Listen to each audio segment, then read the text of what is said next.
가신 그 길 나도 가오. 주님이 어떤 길을 가셨습니까? 물과 피를 흘리신 그 길을 나도 가는 것입니다. 예수님이 나를 위해서 십자가에서 죽으시고 피 흘리셔서 죽기까지 사랑해 주신 그 길을 우리가 가는 것입니다. 아버지 나를 보내주어 나는 달려가겠소. 목숨도 아끼지 않겠소. 나를 보내주어. 세상이 나를 미워해도 나는 사랑하겠소. 세상을 구원할 십자가 나도 따라가오. 생명을 버리면서까지 나를 사랑한 당신, 이 작은 나를 받아줘. 나도 사랑하오. 생명을 버리면서까지.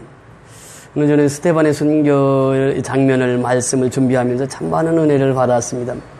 이 사람이요, 자기가 살아가면서 생명을 버린다는 것은 쉬운 일이 아닙니다. 나라를 위해서 생명을 버린다는 것은 쉬운 일이 아니에요. 또 하나님 나라를 위해서 생명을 버린다는 건 쉬운 일이 아닙니다. 그런데 우리는 그 생명을 버리면서까지 주를 따라갑니다. 그것이 무엇입니까? 주님이 우리에게 명하신 말씀이에요. 아무든지 나를 따라오려거든 자기를 부인하고 날마다 제 십자가를 지고 나를 따를 것이니라 주님 말씀하십니다. 오병이의 기적을 행하고 수많은 사람들이 예수님의 뒤를 따를 때에 예수님께서 주신 말씀이에요. 그래서 우리가 주님을 따른다고 하는 것은 무엇입니까? 첫째는 나를 부인하는 것입니다. 이것이 바로 순교죠. 백색 순교라고 말하죠. 적색 순교는 피를 흘려서 순교하는 것을 적색 순교라고 하면, 백색 순교라고 하는 것은 날마다 내가 주님과 함께 죽는 것이에요. 내가 십자가 앞에 사라지고 오직 예수로 살아가는 것입니다. 이것이 바로 백색 순교자의 삶이죠. 십자가를 지고 가는 삶입니다. 그러면서 주님께서 나를 따르라 이렇게 말씀하십니다. 그럼 우리가 보면은요, 물이 있는데 물을 어떤 것이 먹느냐에 따라서 달라집니다. 양이 와서 물을 먹으면 젖을 내요. 그래서 살립니다. 그 독사가 와서 물을 먹으면 무엇을 냅니까? 독을 냅니다. 우리가 이 칼이 있는데 의사 손에 칼이 들려지면은 죽을 사람을 살립니다. 수술해서 죽을 사람을 살려요. 그런데 강도에게 칼이 들려지면 산 사람을 죽입니다. 하나님의 말씀도 역시 마찬가지입니다. 우리가 하나님의 말씀을 어떻게 먹느냐에 따라서 이 질적으로 다르다고 하는 것이에요. 이 스데반의 삶을 보면서 스데반이 어디서부터 출발이 되느냐? 사도행전 6장에서부터 출발이 됩니다. 그 스데반의 이름이 나오기 전에 어떤 상황이 벌어지느냐? 히브리파 유대인들과 헬라파 유대인들이 싸움을 합니다. 그런데 그때 그 본질을 누가 알았느냐? 사도들이 먼저 알았습니다. 이 사도들이 왜 다툼이 있는가? 왜 싸움이 있는가? 이 본질을 알았어요. 왜 싸움이 있었느냐? 말씀을 떠났기 때문이다. 왜 싸움이 있었느냐? 기도하지 않았기 때문이다. 그래서 사도들이 바로 깨닫고 사도들이 그렇게 고백합니다. 성령과 지혜가 충만한 사람 7을 뽑아서 그들에게 구제하는 일을 맡기고, 사도들은 말씀 전하는 일과 전도하는, 기도하는 일에 전혀 힘쓰니라. 이것이 바로 이제 사도행전 6장의 말씀입니다. 그래서 우리가 하나님의 말씀을 듣고도 원망하고 불평하는 사람들이 있습니다. 이스라엘 백성들 보세요. 광야 40년사가 무엇을 말해주고 있습니까? 그들은 하나님께서 그렇게 지켜주시고 보호해주시는데도 불구하고 원망하고 불평해요. 원망하고 불평하지 않았던 여호수아와 갈렙만 데리고 절각거리는 가나안 땅에 들어가는 것을 보게 됩니다. 그래서 우리가 오늘날도 하나님의 말씀을 어떻게 먹느냐에 따라서 다르다고 하는 것이에요. 말씀은 똑같습니다. 그런데 먹는 사람에 따라서 차이가 나는 것이에요. 그 원망과 불평은 그 말씀을 잘 못 먹었기 때문에 그렇습니다. 그래서 말씀을 제대로 먹으면 그 말씀을 먹은 사람들이 성령의 충만함을 받는다고 하는 것이에요. 그래서 스데반이 등장하는 사도행전 6장에 보면 6장 3절에 그 말씀을 하십니다. 사도행전 6장 3절에 보면 형제들아 너희 가운데서 성령과 지혜가 충만하여 칭찬받는 사람 7을 택하라. 우리가 그 일을 그들에게 맡기고 이렇게 표현합니다. 이 성령과 지혜가 충만하고 칭찬받는 사람을 택하라. 그러면서 5절에 보면 온 무리가 이 말을 기뻐하여 믿음과 성령이 충만한 사람 누가 등장합니까? 스데반 이름이 등장해요. 그러니까 스데반은 어떤 사람이냐? 성령과 지혜가 충만한 사람이요, 칭찬받는 사람이요, 또 오늘 말씀해 보니까 믿음과 성령이 충만한 사람이라 이렇게 표현합니다. 더 나아가서 8절에 내려가서 보면 스데반이 은혜와 권능이 충만하여 큰 기사와 표적을 민간하게 행하니 10절에 내려가서 보면 스데반이 지혜와 성령으로 말함을 그들이 등이 당하지 못하여 이렇게 표현합니다. 여러분 오늘날도 역시 마찬가지죠. 스데반이라고는 한 인물을 통해서 우리에게 무엇을 말씀해 주시고 있습니까? 스데반은 믿음이 충만한 사람이요, 성령이 충만한 사람이요, 지혜가 충만한 사람이요, 은혜가 충만한 사람이요. 그래서 은혜가 충만한 사람은 어떻게 살아갑니까? 우리가 조금 전에 불렀던 그 찬송가 가사에 보면 생명을 버리면서까지 나를 사랑한 당신. 누가? 예수님이 생명을 버리면서까지 나를 사랑해 주셨어요. 이 작은 나를 받아줘 나도 사랑하고 그러면서 생명을 아끼지 않고 예수님께서 이 땅에 오셔서 우리를 위해서 물과 피를 다 쏟으셨단 말이죠. 그 길을 걷는 사람이 누구냐? 성령이 충만한 사람이에요. 믿음이 충만한 사람이요.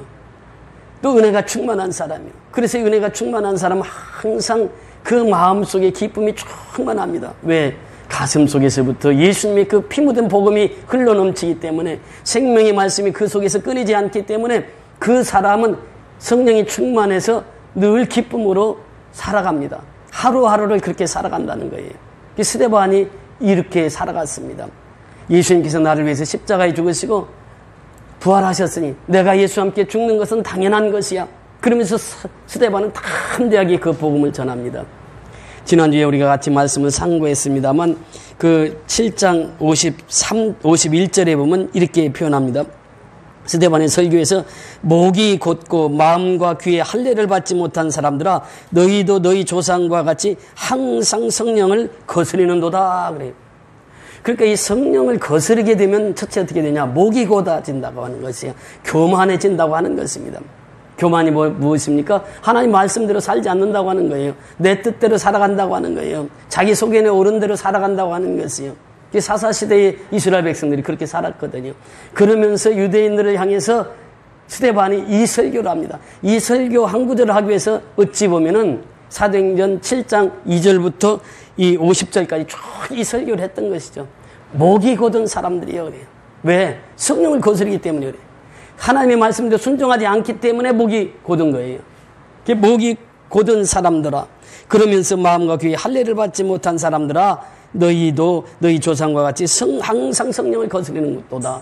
그러면서 그들의 유대인의 선민의식을 깨뜨리고 또 율법을 지키지 못한 죄로 스데반이 이제 죄목을 얻었는데 율법을 못 지키는 자들은 내가 아니고 당신들입니다. 성전의 모독죄로 이 스데반을 고발했는데 이 전부 거짓 선지자들 세워서 이렇게 고발해서 이 법정에 서서 지금 이 설교를 합니다. 그러면서 오늘 본문에 보니까 이 말을 듣고 마음에 찔려 그를 향하여 이를 갈거늘 이렇게 표현합니다. 유대인들이 이 설교를 들었어요. 그때의 그들의 반응입니다. 우리가 사도행전 2장에 보면 사도 베드로가 예수를 죽인 사람은 당신들입니다 하고 유대인들에게 설교했을 때 그들은 마음이 찔림을 받았습니다. 그러면서 어찌할까 하고 회개를 했어요. 근데 여기서 보면 정반대의 현상이 나타납니다. 그들이 말을 듣고 마음에 찔려 그를 향하여 이를 갈거늘 두 가지 반응이 나타나는 거예요. 말씀을 듣고 철저히 회개해서 세례받고 구원받아서 초대교회를 세운 사람들이 있는가 하면 여기는 말씀을 듣고 스데반을 죽이기 위해서 이를 가는 그들의 모습을 보게 됩니다. 그러면서 55절 우리 다 같이 읽습니다. 55절 시작. 스데반이 성령이 충만하여 하늘을 우러러 주목하여 하나님의 영광과 및 예수께서 하나님 우편에 서신 것을 보고 이 한 구절 속에 엄청난 사건이 있습니다. 보세요. 자세히 보세요. 스데반이 무엇이 충만하여? 하늘이 성령이 충만하여 그랬습니다. 이 성령이 충만하다고 하는 것은 무엇입니까? 그 속에서 그 마음 속에서 성령이 충만한 사람은 말씀이 충만하고 은혜가 충만하기 때문에 보이는 것이 예수밖에 없는 거예요. 그 성령이 충만한 이 스데반이 하늘을 우러러 주목하여 이렇게 표현합니다. 그러니까 성령이 충만한 사람은 하늘을 우러러 주목하는 사람이요. 하늘을 바라보는 사람이요. 그러니까 우리가 어떤 어려움이 있어도 그 어려움의 흔장을 보지 아니하고 하늘을 쳐다보는 사람은 소망이 있는 삶을 살아갑니다. 그래서 종종 제가 말씀드리잖아요. 여러분들이 힘들고 어려울 때는 어디를 보라고요? 하늘을 보란 말이에요. 하늘. 그래서 이 스데반이 하늘을 우러러 주목하는 것이에요. 우리가 힘들고 어려울 때는 주변 것을 많이 봅니다. 그 상황을 많이 봅니다. 그런데 스데반은 그 어려운 환경 속에서 지금 죽을 수밖에 없는 그 상황 속에서 하늘을 우러러 그 배경은 하나님의 손길이 함께 하셨다고 하는 것을 우리는 깨달을 수 있어요. 어제 발이나 하셨으면 최영석 제도 그분이 6.25 때에 하신 일이 참 크고 놀랍습니다. 그분이 이제 그 우리나라 최초의 군함의 함장으로 계실 때에 1950년 6월 24일 날, 이 6.25 나기 직전, 전날이죠. 그때 우리나라가 이제 군함이 한 대가 없을 때 군인들이 공급을 들어서 800억이 넘는 군함을 하나 장만하고 대포, 또 대포알을 그래서 이제 장전하고 있었는데 그때 6월 24일 날 이제 북한군이 쳐들어온다는 소식을 듣고 이제 그 군함을 띄운 거예요. 그때 이제 함정으로 나가신 분이 최영석라는 그 제독입니다. 이분이 가서 보니까 이제 그 인민군들이 그 차 있는데 배 안에 600~700명이 있더라고요. 그리고 그때 대포가 있고 기관단총이 있고. 그래서 상구로 보고를 하니까 상구도 어찌 할 바를 모르는 거예요. 그러니까 네 마음대로 하라 그러더라고요. 그래서 자기 마음대로 하는데 가서 이제 대포를 그때 처음 쏴봤답니다. 그러니까 이 수입을 해가지고 처음 쏴보니 그러니까 나가더라는 거예요. 야, 대포가 나간다, 정말 나간다. 그 쏘는데 이게 사격 훈련도 안 했고 그랬기 때문에 쏘는 데를 전부 이렇게 맞지를 않더라는 거예요. 그래서 가까이 가서 500m까지 근접해서 그 적함을 쓰러뜨리게 됩니다. 그때에 만약에 그 적함이 쓰러지지 않았다고 하면 부산항으로 입항해서 부산항만 딱 점령이 됐다면 유엔군이 우리를 도우려고 해도 이게 우리 이 항구가 없기 때문에 도울 수가 없었는데 그분이 그렇게 희생적인 삶을 통해서 우리나라가 다시 서게 되었다고 하는 것이죠. 그러니까 6.25 때 보면은 세계 91개국이 그때 있었는데 우리나라에 직접 군인을 파송하고 한 나라가 몇 나라죠? 16나라가 군인들을 파견해요. 지금 미얀마 또 필리핀 다 그때 군인들을 파송해서 우리나라 6.25 때 와서 전사하시는 분들이 참으로 많습니다. 그러니까 세계 각국에서 그때 당시 91개 나라 중에서 68개국이 우리나라를 지원했다는 거예요. 그러니까 이 세계 역사에 그런 적이 없다는 것입니다. 그래서 이 나라는 하나님께서 지켜주셨고 하나님께서 보호하셨고 하나님께서 오늘날 여기까지 인도하셨다는 거예요. 그 순국 선언들이 있었기 때문에 대한민국이 지켜진 것이에요. 오늘 보세요. 어젠가 신문에 나왔잖아요. 우리가 57년 만에 개발도상 국가에서 이제는 선진국 대열로 대한민국이 이제 뛰었습니다. 그러니까 이 대한민국을 지금까지 하나님께서 지켜주셨다는 거예요. 이 대한민국에서 피를 흘리신 분들이 있었기 때문에 대한민국이 있습니다. 스데반처럼 예수를 위해서 피를 흘린 사람들이 있었기에 이 하나님의 나라가 전파될 수 있었다고 하는 것이 우리나라 역사를 보세요. 대동강변에 토마스 선교사가 와서 피를 흘립니다. 그 피값으로 해서 이제 교회가 세워지게 되죠. 평양에 교회가 세워지고 또 그 피를 흘리면서 던졌던 성경책 한 권이 그 한국 사람을 구원하게 되고 그래서 이 한국에 복음이 들어오게 되고 그리고 나서 김대건 신부가 또 순교를 합니다. 그 순교의 피를 이어서 이제 6.25 때 절두산에 가면은 그 예수 믿는 사람들을 목을 작두로 썰어가지고 한강에서 버렸다고 그 순교한 사람들이 절두산에 성지로 있습니다. 그러면서 우리나라의 주기철 목사님이나 손양원 목사님들 그 피값으로 인해서 이 기독교가 한국에 세워지게 되었다고 하는 것입니다. 오늘 스데반도 역시 마찬가지입니다. 스데반은 이 성경에 나타난 최초의 순교자예요. 이 순교자가 있었기에 그 피를 통해서 복음이 전 세계에 확산되게 된 줄 믿습니다. 그래서 스데반은 그렇게 봅니다. 이제 하늘을 우러러보니까 하늘이 열리는 것을 보게 되고 하나님 우편에 누가 서신 것을 보았다고요? 인자. 나를 위해서 십자가에 못 박혀 죽으신 그 인자를 보게 된 것입니다. 그리스도의 마음이 얼마나 기뻤겠어요. 내가 이 예수님을 보았으니 하늘이 열리고 예수님이 그 하나님 우편에 서신 그 모습을 보니까 너무나 기쁘고 즐거운 거예요. 그래서 그것을 외쳐 말합니다. 내가 이 하늘이 열리고 인자가 하나님 우편에 서신 것을 보았노라 이렇게 외칩니다. 본 사람은요 증거하게 되었습니다. 증인들은 전하게 되었습니다. 우리 어제잖아요. 어제인가요? 오는데 그 미주면에 병원에 있는데 그 사고 날 자리가 아니에요. 그런데 이 사중 추돌이 일어나더라고요. 사중 추돌이 일어나가지고 이 네카차가 2대가 와 있고 그 사고 난 차가 있으니까 이 비껴가기 어려워요. 제가 보았으니까 목격한 그대로 증언할 수 있는 거예요. 그러니까 이 경험한 사람은 그대로 증거합니다. 스데반은 하나님이 그 하나님 우편에 서신 인자를 보았기 때문에 그대로 증언하는 거예요.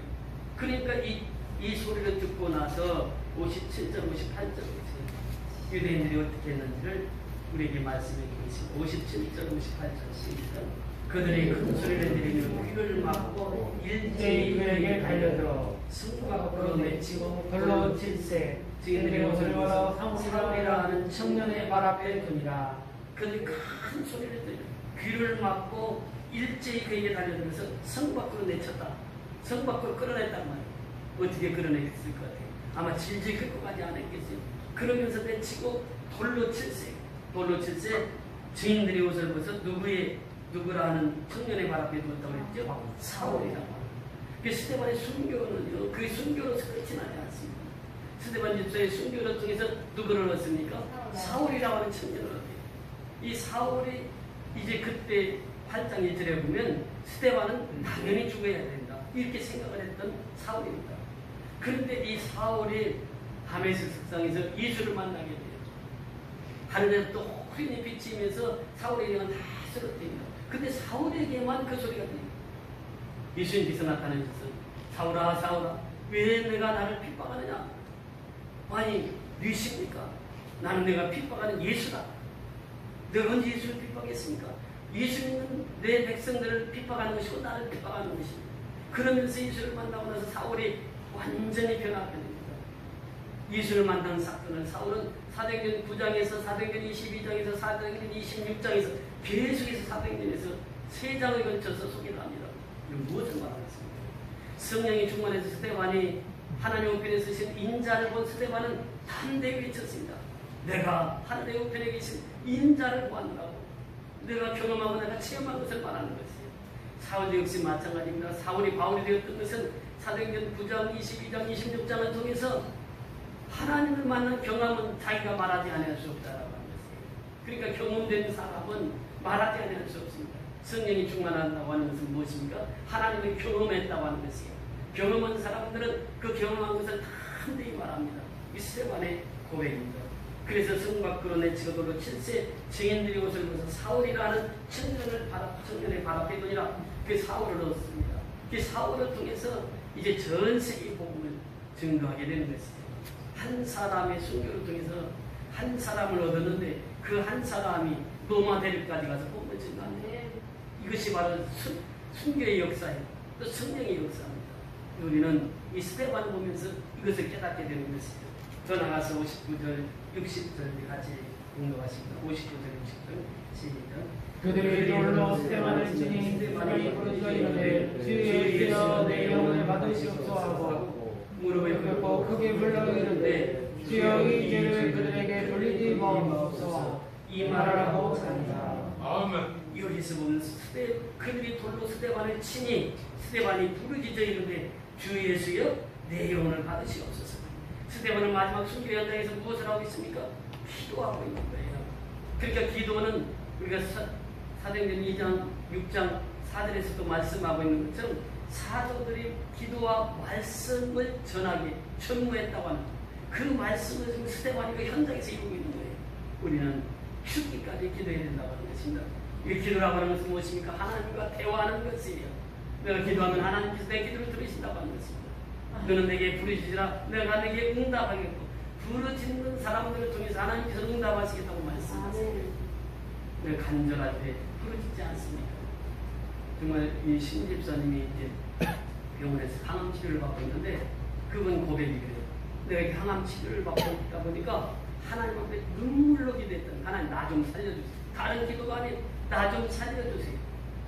이렇게 위기가 오면은 우리는 부르짖습니다. 스데반이 그렇게 고백하는 것이죠. 지옥의 마지막 순간에 돌에 쳐서 마지막 순교가 당하는 그 장면 속에서 하나님 앞에 기도하는데 우리는 기도는 하나님과 대화해요.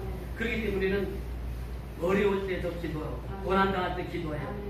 그래서 그 길을 우리는 와야 되는 것이. 힘들고 어려울 때 기도하는 자를 통해서 하나님께서는 그 역사를 이루어가시는 줄 믿습니다. 우리가 코로나19로 인해서 이제 다음 주부터는 비대면 예배를 드리는데 우리가 비대면 예배를 드린다 할지라도 가정에서 보여서 예배 드리는 것처럼 똑같이 옷도 깨끗이 입고 정장하고 그렇게 예배를 드리는 그 훈련이 우리에게는 있어야 될 줄 믿습니다. 그러니까 집에서 예배를 드리나 교회에서 예배를 드리나 그 예배 시간에 우리가 예배를 잘 드려야 된다고 하는 것이에요. 그러면서 이 기도의 생활을 놓치게 되면 성령의 충만함을 생활을 할 수가 없습니다.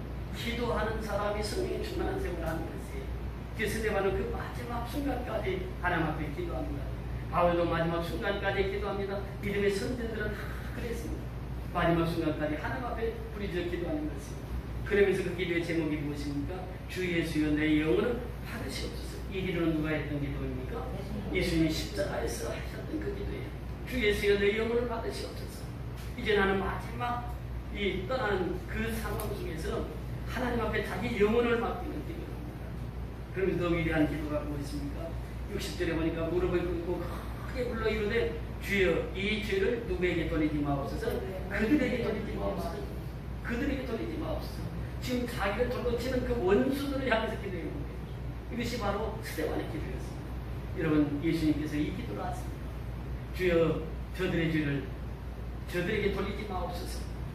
원수까지도 기도하셨던 예수님의 십자가 가상 7원의 기도를 그대로 스데반이 하고 있습니다.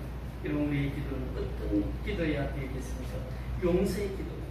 이것이 바로 예수님께서 우리에게 보여주신 기도고 스데반이 우리에게 보여주신 기도입니다. 그 스데반은 이 기도를 통해서 마지막 순간까지 하나님의 그 관계에 끈을 놓지 않았습니다. 여러분 기도가 끊어지면 어떻게 됩니까? 호흡이 끊어지는 것이에요. 호흡이 끊어진다고 하는 것은 무엇입니까? 영이 죽었다고 하는 것이에요. 영이 살아있는 사람은 항상 하나님과 대화를 합니다. 무슨 일을 하든지 하나님과 대화를 합니다.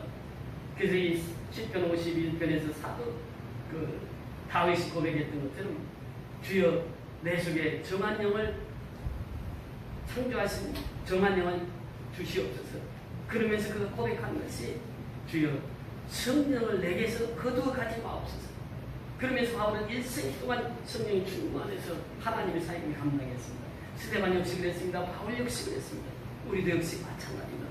성령이 충만한 사람들을 통해서는 또 역사를 이루어가기 때문에 성령이 충만한 사람들을 통해서 선교할 수 있기 때문에 그렇습니다. 그래서 선교하는 사람들은 다 성령의 충만함을 받아서 그 성령의 충만한 상태로 살다 보니까 순교까지 할 수 있었다라고 하는 것입니다. 그래서 우리가 미얀마 선교도 그렇습니다.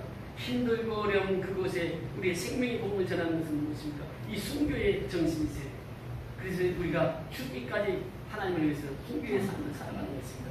그래서 우리가 피를 흘리는 순교를 적색 순교라고 하고 이제 백색 순교는 무엇이냐? 내가 날마다 예수와 함께 죽는 것이에요. 사도 바울은 고백합니다. 내가 그리스도와 함께 십자가에 못 박혔나니 십자가에 못 박힌 사람은 예수만 자랑하고 살아가는 것이에요. 예수만 증거하고 살아가는 것이에요. 이것이 바로 십자가에 못 박힌 자의 삶입니다. 그래서 사도 바울은 더 나가서 나는 날마다 죽노라고 하는 선언을 해요. 그래서 우리는 이제 적색 순교를 못한다 할지라도 백색 순교를 통해서 정말 내가 날마다 죽고 예수의 이름을 온 땅에 증거하며 살아가는 저와 여러분이 되어야 될 줄 믿습니다. 그것이 바로 우리의 삶의 현장에서 그 사명을 감당하는 것입니다. 그 사명을 감당했던 스데반을 통해서 마지막 순간까지 기도하고 마지막 순간까지 하나님과 함께 하셔서 그 일을 감당해 나갔던 것처럼 우리 성교회학교 모든 성도들이 스데반의 그 순교의 신앙을 본받아서 마지막까지 기도하고 마지막까지 전도하고 마지막까지 용서하며 살아가는 저와 여러분이 다 될 수 있기를 주의 이름으로 축원을 드립니다. 할렐루야. 고맙고 감사합니다.